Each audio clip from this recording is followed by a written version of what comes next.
Hey everyone, welcome back. Today we're picking up right back with Spectacular Spider-Man Brand New Day issue number 3.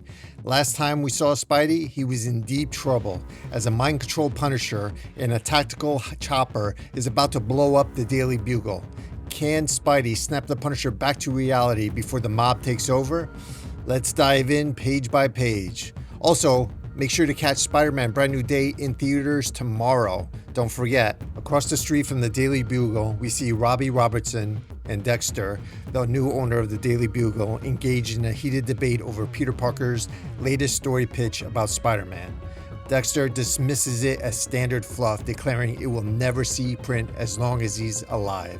Right on cue, Punisher's missile hits the Daily Bugle building, sending heavy debris and giant pieces of concrete crashing down toward the street as we see Robbie Robertson, Dexter, and pedestrians scrambling for cover.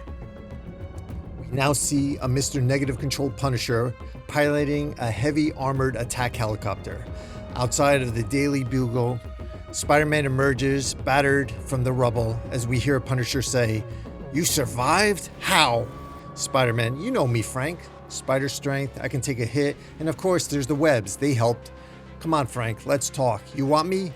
You win. Take me to your leader, I surrender. But Frank couldn't care less about Spider-Man's surrender as Peter continues, just stop shooting at the building. Honest, whatever you want, it's yours. The Punisher, I want the lexicon. Spider-Man, right, you and Mr. Negative with the lexicon? Nah, not gonna happen. You want it? Come and get it. Punisher launches another missile as he says, "That's the plan. According to the legend, the book is indestructible. I can dig it out of the rubble along with your corpse." See the missile speeding through the air. Spider-Man realizes the floor can't take another hit without risking the lives of everyone below. In a desperate split-second play, Spider-Man thinks to himself, "I'm sorry, Frank, but this is the only solution." He hurls himself past the warhead, catches it with his web, and redirects its trajectory straight back at Frank's helicopter, blowing the chopper out of the sky. As the burning helicopter plummets toward the busy Manhattan streets, Spider-Man pushes his body to his limit as he says, "Only one shot at this. I have to go faster than the chopper's falling. Webnet's gotta slow it down, not just for Frank, but for everyone below." He spins a massive web net between the skyscrapers to catch the falling steel and protect the civilians. But as the helicopter's weight hits the webbing, his web shooters sputter completely dry as the copter crashes through the webs and hits the pavement. Spider-Man thinks to himself, well, it is a heavily armored helicopter. Maybe Frank survived. Spider-Man approaches the wreckage to pull Frank out. But as he clears the metal plating, he says, "Come on, Castle, you've been through worse than this. Let's get you out, okay? I know you're mad now and kinda evil," but at that very second, Frank kicks out the windshield and pins Spidey flat on his back. As Spidey continues, "But please remember the part where I tried to save your life?" Frank casually steps up, aims a shotgun straight down at him, and pulls the trigger at point-blank range. Remarkably, Spider-Man survived the shot as we hear his inner monologue. "Ow! How am I still alive? Ah, right, bulletproof glass. It spread the force of the shot all over, which is why, oh dear God, it hurts all over." Still dazed and ringing from the blast, Peter watches helplessly as the Punisher grabs the lexicon, hops into a getaway van driven by Mr. Negative's demon thugs. Robbie Robertson helps the battered Spider-Man duck into the alleyway to evade the arriving police force. As he reassures Spidey, they're all safe, everyone's accounted for, no severe injuries. The only real casualty was the crypt, our secret file room, that's been blown to kingdom come. So whatever information you were looking for in there, I hope you found it, because it's gone for good now.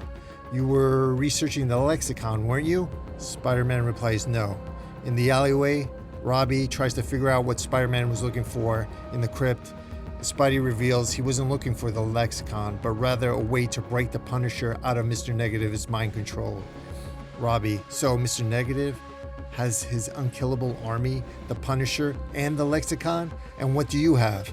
Spider-Man, last of my web fluid, no money to make more, one remaining undamaged Spidey suit, and a concussion. Aren't you an Avenger? Can't they help? That's not how it works, Robbie. When they need you, you go. When you need them, they're usually in space. Cut over to Chinatown, Mr. Negative's lair. The crime lord is sparring with his inner demons while berating the Punisher as he yells, "Tell me, what would have happened if you had buried Spider-Man under a mountain of rubble alongside with my lexicon?" Punisher, "I completed the mission. I defeated the spider and secured the item." "No, you got lucky. Do not fail me again. Say it." "I will not fail you again." Meanwhile, Mr. Negative rewards Donnie Yu for tracking down the book's location by making him one of his inner demons. With a lexicon in hand, Mr. Negative plans to host an exclusive gathering of New York's top mob bosses to declare himself the supreme Kingpin of Crime. As he says, "It won't be long until other parties learn that now I possess the lexicon. Get the message out to all major crime families. I shall meet with them at the Underworld Gallery. Make sure they know it's a black tie event and prepare special attire for Mr. Castle here." In the Bronx, Spider-Man tracks down Captain Yuri as she's leaving the trauma center with her arm in a sling. Surprised to see Peter in a black suit, she yells, "Why are you wearing a scary suit?" Spider-Man, "This is my last spare suit, Yuri. And if anything, this is my convenience suit. When I wear it under my clothes, people don't go, 'Why are you wearing red socks?' But these, boom, black socks. No one stops you from wearing them." She sighs and says, "What do you need?" He says, "What I need is an introduction." Yuri takes Spider-Man to the apartment of Rudy Robish, a disgraced former police officer who was kicked off the force for crimes committed while under Mr. Negative's influence. Spidey believes his claims that he was mind-controlled and is hoping that ex-cop holds the key to breaking Mr. Negative's hold over others. Rudy opens the door and says, "Yuri, it's good to see you again, but why'd you bring the wall crawler? I don't like this at all." Yuri, "Rudy, I'm just going to tell you straight up. Out of the two of us, old Bug Eyes here is the only one that actually believes all your stories." As Rudy begrudgingly says, "Fine, he can come in." Inside the apartment, Rudy explains his tragic downfall. He was a spotless cop until he was touched once by Mr. Negative. That's all it took. My whole life ruined by one touch. Spider-Man asks, "But in the end, you broke free. How'd you do it, Rudy?" Rudy reveals that during a frame job gone wrong, his partner, Mateo, was going to reach for his weapon, but he stopped and just talked to me. He says, "I don't remember half of what he said, just that he reminded me of who I really was. It was like a switch went off and I was me again. Don't know if that helps." Spider-Man says, "It does, and thank you."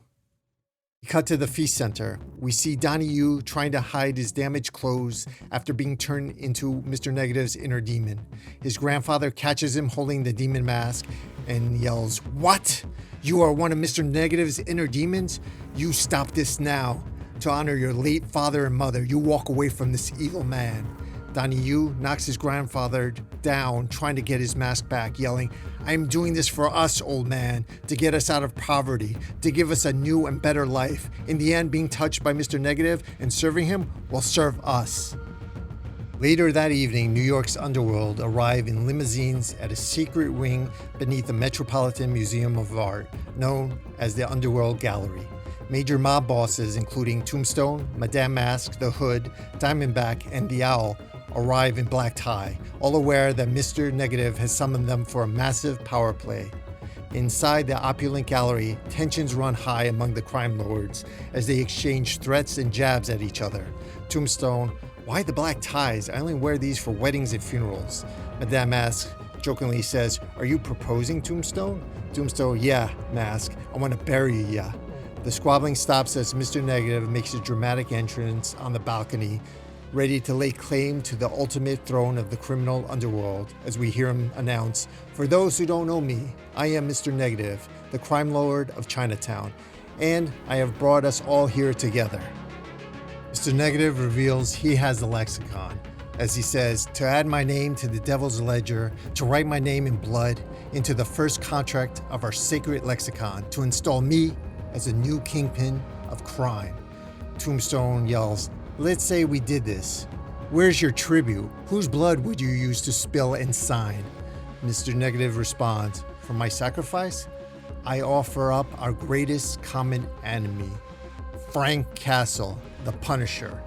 And this concludes the issue of Spectacular Spider-Man Brand New Day, issue 3. Thanks for hanging out, and don't forget to catch the new Spider-Man Brand New Day in theaters tomorrow, and I'll see you next time.